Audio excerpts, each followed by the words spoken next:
Welcome to my channel N Swathi learning world. ఈ videos మీకు నచ్చినట్లయితే సబ్స్క్రైబ్ చేసుకోండి, లైక్ చేయండి, షేర్ చేయండి. Question number 1. రాజ్యాంగ పరిషత్ను ఏ ప్రణాళిక ఆధారంగా ఏర్పాటు చేశారు? Answer cabinet commission. Question number 2. రాజ్యాంగ పరిషత్కు తాత్కాలిక అధ్యక్షుడిగా వ్యవహరించినది ఎవరు? Answer Sachchidananda Sinha. Question number 3.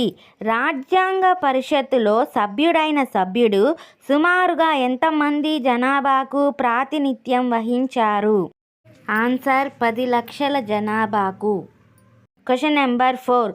ఏ పార్టీ రాజ్యాంగ పరిషత్ సమావేశాలను బహిష్కరించినది? Answer Muslim League. Question number 5. రాజ్యాంగ పరిషత్ ముసాయిదా కమిటీలో సభ్యుడు కానివారు ఎవరు? Answer Babu Rajendra Prasad. Question number 6. రాజ్యాంగం ఏ తారీఖు నుంచి అమల్లోనికి వచ్చింది? ఆన్సర్ 1950 జనవరి 26 నుంచి. Question number 7. రాజ్యాంగ పరిషత్ చిహ్నం ఏమిటి? ఆన్సర్ ఏనుగు. Question number 8. రాజ్యాంగ పరిషత్కు రాజ్యాంగం తయారు చేయటానికి అయిన ఖర్చు ఎంత? ఆన్సర్ 64 లక్షలు. Question number 9. మన దేశంలో కలెక్టర్ పదవిని ప్రవేశపెట్టిన వారు ఎవరు? Answer lord Warren Hastings. Question number 10.